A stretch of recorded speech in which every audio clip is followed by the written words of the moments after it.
నమస్తే, welcome to our channel. ముందుగా అందరికీ అంతర్జాతీయ మహిళా దినోత్సవ శుభాకాంక్షలు. మరి మహిళా దినోత్సవం సందర్భంగా అసలు మహిళలు ఏ రంగంలో ఏ విధంగా అభివృద్ధి చెందుతున్నారు, ఎటువంటి మార్పులు వచ్చాయి, ఇవన్నీ కూడా తెలుసుకునే ప్రయత్నం చేద్దాం. దీన్ని పూర్తిగా విశ్లేషించడానికి మనతో పాటుగా ఉన్నారు టీడీపీ అధికార ప్రతినిధి సూర్యదేవరలత మేడం. మేడం నమస్తే. నమస్తే మేడం, మనం ఆనాడు కాలంలోనే చూసాము, తెలుగు ఆడపడుచులు అని చెప్పి 2 రాష్ట్రాల ప్రజల్ని సగౌరవంగా పిలిచారు నందమూరి తారక రామారావు గారు. మరి ఇప్పుడు ఆయన కుమార్తెగా నారా భువనేశ్వరి గారు కూడా ఎన్నో సేవా కార్యక్రమాలను మనం చేయడం చూసాం. ఈ విధంగా ఒక భువనేశ్వరి గారే కాదు, చూసాం మహిళలందరూ కూడా ఎంతో విధంగా సేవా కార్యక్రమాలు కానివ్వండి, బిజినెస్ పరంగా కానివ్వండి, అంచెలంచెలుగా ఎదుగుతూ వచ్చారు. మరి ఏంటి మేడం మహిళా దినోత్సవం సందర్భంగా మహిళల గురించి మీ మాటల్లో? అంటే మహిళలు అంటేనే ఎప్పటికీ మహిళల్ని ముందుకు తీసుకెళ్లే పార్టీ ఏదైనా ఉందంటే తెలుగుదేశం పార్టీ ఒకటే. ఎందుకంటే గతంలో నుంచి తీసుకుంటే ఎన్టీఆర్ గారి టైం నుంచి తీసుకుంటే మహిళలకి సమానంగా ఆస్తిలో హక్కు కల్పించడం కానివ్వండి, వాళ్ళకి అంటే ఆయన కల్పిస్తూ ఆయన అంటే ప్రజలందరూ కూడా అది పాటించాలని చెప్తూ ఆయన కుటుంబంలో కూడా అది పాటించారు. సో అప్పుడే ఆయనకున్న సంతానంలో అందరికీ కూడా ఈక్వల్ షేర్ ఇవ్వాలనే ఆలోచన చేయటం కానివ్వండి, అదే రకంగా ఆయన పాటించబట్టే ప్రజలకు కూడా ఒక రోల్ మోడల్గా ఉంటాం కదా అనే ఆలోచనతో ఆయన ఆ రోజున ఆయన పాటించడం కానివ్వండి.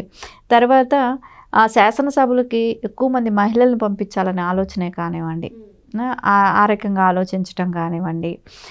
ఇంకొకటి విశ్వవిద్యాలయాలు, మహిళా విశ్వవిద్యాలయాలు మహిళలకంటూ ఉండాలి అనే దానికి పద్మావతి యూనివర్సిటీ లాంటివి ఇది పెట్టడం కానివ్వండి, ఇవన్నీ ఎన్టీఆర్ గారి టైంలో చేశారు.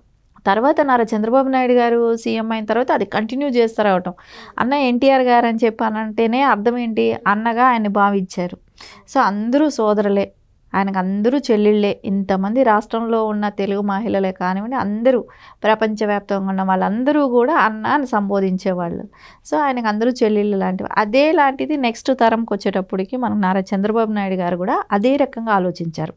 అంటే ఆయన టైంకి వచ్చేటప్పటికి మహిళలు స్కూల్స్కి వెళ్ళే పిల్లలకి అందరికీ సైకిళ్ళు ఇవ్వాలి. ఆడపిల్లలకి వాళ్ళకి సైకిళ్ళు ఇస్తే పక్క ఊరు వెళ్ళి, అంటే ఇప్పుడు ఎక్కడైనా స్కూల్ అంటే ఒక విలేజ్కి 5వ తరగతి వరకు ఉంటుంది గవర్నమెంట్ స్కూల్, మళ్ళీ పక్కది ఉన్నత పాఠశాలకి వాటికి వెళ్ళాలంటే పక్క ఊర్లు వెళ్ళాల్సి వస్తుంది. అలా వెళ్ళాల్సి వచ్చినప్పుడు నడవాలి, ఆడపిల్లల్ని ధైర్యం చేసి పంపించలేరు పేరెంట్స్. ఆ సాకుతో నిలిపేసేవాళ్ళు, చదువులు చదవనిచ్చేవాళ్ళు కాదు. సో వాళ్ళకంటూ సైకిల్ అనేది ఇస్తే ఆడపిల్లలకి, సో ఆడపిల్లల్ని అప్పుడు కూడా తక్కువ చూసేవాళ్ళు. ఏంటంటే మోపిల్లాడికైతే సైకిల్ కొనిచ్చేవాళ్ళు, ఆడపిల్లలకి అంటే ఏ ముందులో వీళ్ళు చదివిస్తే ఏంటి, చదివించబోదే ఏంటి అన్న రకం కూడా ఉండేది ఆ రోజు కూడా. అన్నప్పుడు వాళ్ళకి సైకిళ్ళు ఇచ్చి పంపించడం, స్కూల్స్కి పంపించాలి అనే దానికి వాళ్ళకి సైకిళ్ళు ఇచ్చి ప్రోత్సహించడం కానివ్వండి, వాళ్ళకి ఎక్కువ బాలికల వసతి గృహాలు అంటే హాస్టల్స్ పెట్టడం అవి కానివ్వండి, ఇంకా తర్వాత ఇంకా యూనివర్సిటీలు పెంచడం. అంటే మళ్ళీ ఇంజనీరింగ్ కాలేజెస్ పెంచితే ఎక్కువ అవకాశాలు ఉంటాయి కదా ఇంజనీరింగ్ చదివించడానికి. అప్పట్లో ఇంజనీరింగ్ చదివాలంటే 5 లక్షలు 4 లక్షలు ఇట్లా ఫీజులు ఉండేది ఒక 20 years బ్యాక్. తర్వాత ఈ రోజున చూస్తే చాలా చవకున్నట్టే అనిపిస్తుంది. అప్పటితో కంపారిజన్ చేస్తే ఈ రోజున ఇంజనీరింగ్ అనేది చాలా తక్కువ ఫీజులు. అంటే ఆ రోజుల్లో ఇంజనీరింగ్ కాలేజీలు చాలా తక్కువ ఉండేది.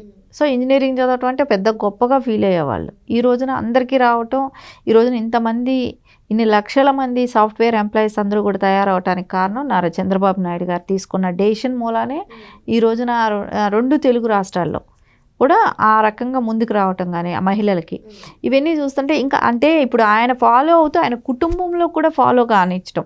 ఇప్పుడు భువనేశ్వరి అమ్మ ఉన్నారు, ఆవిడైతే ఖచ్చితంగా చెప్తారు ఎప్పుడు కూడా మనకు ఇంట్లోనే హౌస్ వైఫ్గా ఉండటం బాబు గారికి ఇష్టం లేకుండా మహిళలు ఉన్నతంగా ముందుకు రావాలని ఆవిడతో కూడా బిజినెస్ పెట్టించడం, సో బిజినెస్ రంగంలో ముందుకు తీసుకురావాలనుకోవటం, అట్లాగా బోనమ్మను కూడా బిజినెస్లో ఎంటర్ చేయించడం, హెరిటేజ్ దీన్ని అప్పచెప్పటం హెరిటేజ్. సో సక్సెస్ఫుల్గా తను రన్ చేయటం బోనం. తర్వాత ఎన్టీఆర్ ట్రస్ట్లు ఏమైతే ఉన్నాయో వాటిలన్నిటిలో కూడా ముందుకు తీసుకురావటం. అంటే బాబుగారు ఆలోచన ఒక్కటే చూడండి, ఇక్కడ బయట మహిళలు ఉన్నతంగా ఉండాలి, ఇంట్లో కుటుంబ సభ్యులకి కూడా ఉన్నతంగా మహిళలు ఉండాలి అనే ఆలోచన. ఇప్పుడు బ్రహ్మణి గారిని తీసుకుంటే అదేలాగా ఇప్పుడు హెరిటేజ్ బాధ్యతలు చూసుకుంటున్నారు. అంటే వాళ్ళకి కూడా అంటే ఆడపిల్లలు లేడీస్ అంటే ఇంటి పట్టున ఉండాలి అనేది లేకుండా వాళ్ళకి ఏమి చేత కాదనే ఒక ఇది పక్కకు పెట్టేసేసి అట్లాంటి ఆలోచనే ఉండకూడదు, వాళ్ళు అన్నీ సాధిస్తారు, అన్ని రంగాల్లో ముందు ఉండగలుగుతారు అనే ఆలోచనతోనే వాళ్ళకి బాధ్యతలు అప్పచెప్పటం. అదేలాగా బోనమ్మ ఈ రోజున మహిళలకు అందరికీ కూడా స్కిల్ డెవలప్మెంట్ క్లాసెస్ తీసుకొని వాళ్ళల్లో ఉన్నది ఏదేది క్లాసులు వాళ్ళకి ఇంట్రెస్ట్ ఉంటాయి ఆ రంగంలో వాళ్ళని నైపుణ్యులుగా తయారు చేసి వాళ్ళ కాళ్ళ మీద వాళ్ళకి నిలబడేటట్టు తయారు చేయటం. అంటే ఎన్టీఆర్ ట్రస్ట్ ద్వారా నడిపించటం కానివ్వండి, ట్రస్ట్ ద్వారా చాలామందికి ఎడ్యుకేషన్ ఇవన్నీ ఇస్తున్నారు, అన్నీ చేస్తున్నారు, కాలేజెస్ కూడా చూసాం, చాలా రకాలుగా అందరికీ చేస్తున్నారు. కానీ నైపుణ్య రంగంలో కూడా వాళ్ళు ముందు ఉండాలి అనేదానికి ఆ బాధ్యతలు కూడా తీసుకొని చేయటం అనేది చాలా గొప్ప విషయం. అంటే ఇక్కడ ఒకటి కుటుంబం మొత్తం కూడా అదే ఆలోచిస్తున్నారు. వాళ్ళందరూ ఆలోచించేది అన్ని రంగాల్లో మహిళలు ముందు ఉండాలి అనే ఆలోచన, పార్టీ పరంగా కానివ్వండి, పర్సనల్గా తీసుకున్న వాళ్ళ ఆలోచన విధానం అలాగే ఉంది. కానీ ఇక్కడ మీరు ఇంకొక విషయం, మనం ప్లస్ మాట్లాడుకున్నప్పుడు మైనస్లు కూడా ఏమున్నాయి, జగన్మోహన్ రెడ్డి లాంటి వ్యక్తులు ఉంటున్నారు కాబట్టి మనం దాని గురించి కూడా ఆలోచించాలి. ఒక ఉన్నతంగా చూసినప్పుడు ఇంకొక నాయకుడు కూడా ఉండి ఆయన పరిస్థితి ఎలా ఉందని చూడటానికి. ఇప్పుడు లోకేష్ గారిని తీసుకుంటే ఒక తల్లికి ఏ రకంగా కోఆపరేట్ చేస్తారు ఆవిడ. ఇప్పుడు ఇన్ని రంగాల్లో ఇవన్నీ సక్సెస్ఫుల్గా రన్ అవుతున్నారంటే పిల్లల సపోర్ట్ కూడా అంతే ఉంటుంది. ఆ రకంగా చూస్తే లోకేష్ గారు కూడా ముందుకు తీసుకెళ్తున్నట్టే లెక్క. ఇక్కడ చూస్తే అదే తల్లికి ఎంతవరకు రెస్పెక్ట్ ఇస్తున్నారు జగన్మోహన్ రెడ్డి. అదే తల్లిని కోర్టు వరకు లాగుతున్నాడు, కేసుల వరకు లాగుతున్నాడు, ఆవిడ్ని అనరాని మాటలన్నీ అనిపిస్తున్నాడు, వాళ్ళనే ట్రోల్ చేయిస్తున్నాడు. ఇక్కడ సొంత కుటుంబ సభ్యులనే ట్రోల్ చేయిస్తున్నారా? ఇంకా ఆయన రాష్ట్రంలో ఉన్న మహిళలకి ఏ రకంగా విలువిస్తాడు? రాష్ట్ర మహిళలు కదా ఇంకా పక్కన పెట్టేయాల్సిందే. ఆలోచించడానికి కూడా మనకు ఆ ఆలోచన కూడా రావట్లేదు. ఇది చేశాడు అని చెప్పుకోవటానికి కూడా. సరే ఏదైనా చేశాడంటే వాళ్ళ కూతుర్లకు చేసి ఉండొచ్చు, వాళ్ళ వైఫ్ వరకే ఉండొచ్చు, కానీ తల్లిని చెల్లిని కూడా పట్టించుకోలేదు కదా. అంటే తల్లిని కూడా ట్రోల్ చేయించారు కదా, చెల్లెల్ని కూడా ట్రోల్ చేయించారు కదా. ఇంకొక చెల్లెలు కోర్టుల చుట్టూ న్యాయం కోసం తిరుగుతుంది కదా, అదే చిన్నమ్మ న్యాయం అడిగింది కదా, అంటే వివేకానంద రెడ్డి గారి వైఫ్. అంటే ఈ రకంగా వీళ్ళందరూ కూడా వీళ్ళ బాధ్యతల్ని ఆయన వాళ్ళకి ఏదైతే ప్రాబ్లమ్స్ ఉన్నాయో ఆయన దాకా తీసుకెళ్లారు, జగన్మోహన్ రెడ్డి గారి దాకా తీసుకెళ్ళినా నేనేమి చేయలేను, నేను చెయ్యను అనే రకంగానే చేశాడు కదా. వాళ్ళు పట్టించుకోవాలి అసలు. వాళ్ళంటూ ఒక మనుషులు ఉన్నారనే రకంగా లేకుండా ఇష్టానుసారంగా తిప్పి ఇంకా రివర్స్ వేరే వాళ్ళతో అంతా మాట్లాడిస్తూ ఆనందం పొందారు కదా. అంటే మనకు ఒక తల్లికి కనీసం మినిమం ఒక మహిళకి ఇచ్చే విలువ కూడా ఇవ్వలేదు 5 ఏళ్ళు కూడా. అసెంబ్లీలో చూసాం మనం ఏ రకంగా మాట్లాడించారు. ఒక మహిళల్ని తల్లి లాంటిదే కదా, భువనమ్మైనా ఆయనకైనా తల్లి లాంటి ఆ స్థాయిలో ఉన్న వ్యక్తి కదా. అలాంటి వ్యక్తిని గురించి నువ్వు అసెంబ్లీలో మాట్లాడితే అదే భువనమ్మ ఎంత హుందాగా ఎదుర్కొన్నారు, ఒక మహిళ అయ్యి ఎంత స్థిరంగా నిలబడ్డారు, ఎంత హుందాగా ఎదుర్కొన్నారు. ఈ రోజున నీ ఓటమికి కారణమే భువనమ్మే. మీరు ఆవిడ మాట్లాడిన మాటలే కావచ్చు, ఆవిడ హుందాగా ఎదుర్కొన్న విధానమే కావచ్చు, వాటికన్నిటికీ నీకే ఫుల్ స్టాప్ పడింది కదా. 151 నుంచి 11 స్థానాలకు చేరావంటే కారణం ఏంటి?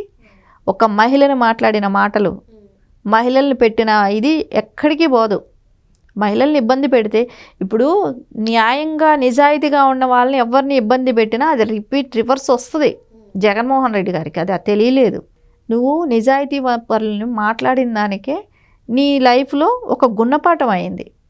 జీవితంలో రాజకీయం అనేది శూన్యం అయిపోయింది, జీరో అయిపోయింది. ఇంక భవిష్యత్తులో వైసీపీ ఉంటుందా లేదో కూడా తెలియదు. ఒక మహిళకు పెట్టిన ఇబ్బందుల మూలాన రాష్ట్రంలో నీ పార్టీ శూన్యం అయిపోయినట్టే. ఇంకా రేపొద్దున అది లెగుస్తుందని నమ్మకం కూడా లేదు. అది కాకుండా ఇప్పుడు అపోజిషన్ లీడర్లు వైఫ్కి పెట్టారా అని అంటే అది వరకు, కానీ సొంత తల్లికి కూడా అదే ఇబ్బంది పెట్టావు. సో సొంత చెల్లెలకు కూడా అదే ఇబ్బంది. మహిళల ఉసురు ఊరికే పోదు. మహిళల్ని పెట్టిన బాధలకి నువ్వు ఎప్పటికైనా సరే భూస్థాపితం అవ్వాల్సిందే వైసీపీ అనేది. అది మహిళలని ఇబ్బంది పెడుతూ వస్తున్న పార్టీయే గతం నుంచి కూడా.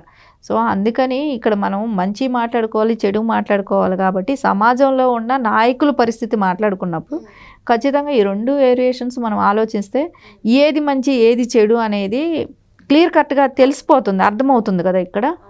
మేడం మీరు చెప్పినట్టుగానే మహిళలు ఇంత పూర్వంలో మనం చూసుకున్నట్లయితే, అంటే గత కొన్నేళ్ల క్రితం చూసుకున్నట్లయితే వివక్షకు గురయ్యారు. మగవాళ్ళను ఓ విధంగా, ఆడవాళ్ళను ఓ విధంగా చూసేవారు. మరి ఇప్పుడు అన్ని రంగాల్లో కూడా రాణిస్తున్నారు. ఇప్పటికీ కొందరు వివక్ష కూడా చూపుతున్నారు. అటువంటి మహిళలకు మీరు ఏ విధంగా సపోర్ట్ ఇస్తారు మేడం? మహిళలు అనుకుంటే సాధించలేనిది ఏమీ లేదు. కాకపోతే ఒక్కటి మనం ఏదైతే అనుకుంటున్నామో అది స్థిరంగా నమ్మాలి. మనం చేసేది కరెక్టా కాదని 1కి 10 సార్లు ఆలోచించండి. మనం చేసేది కరెక్ట్ అని అనుకున్నప్పుడు ఏ విధంగానూ ఆలోచించాల్సిన వల్ల ముందుకు వెళ్ళటమే. ఎన్ని అడ్డంకులు వచ్చినా మనం చేసేది కరెక్ట్ పని అయితే ఎవరికైనా, ఇప్పుడు మనం ఎవరికి నష్టం కలిగించలేదు, మంచి పని చేస్తున్నాం అన్నప్పుడు ఏ అడ్డంకులు వచ్చినా అది తొలిగిపోతాయి. మనకు నేచర్ కూడా సపోర్ట్ చేస్తుంది. మనం అదే కానివ్వండి, ఎవరికైనా చెడ్డ చేయాలని వెళ్ళినప్పుడు అయితే మనకి ఎవరూ సపోర్ట్ చేయరు. సో మనం చేసే పని కరెక్ట్గా ఉండాలి. మనం ఆలోచన విధానం కరెక్ట్గా ఉన్నప్పుడు ఎవ్వరూ మనల్ని ఏమీ ఆపలేరు. ఖచ్చితంగా మనం అనుకున్న గోల్కి మనం రీచ్ అవుతాం. మనం అనుకున్నది ఏదైనా సాధించగలుగుతాం. Okay madam. మహిళలు ఏదైనా అనుకుంటే అది ఖచ్చితంగా సాధించి తీరుతారని చెప్పి మేడం చెప్తున్నారు. Thank you. నమస్తే.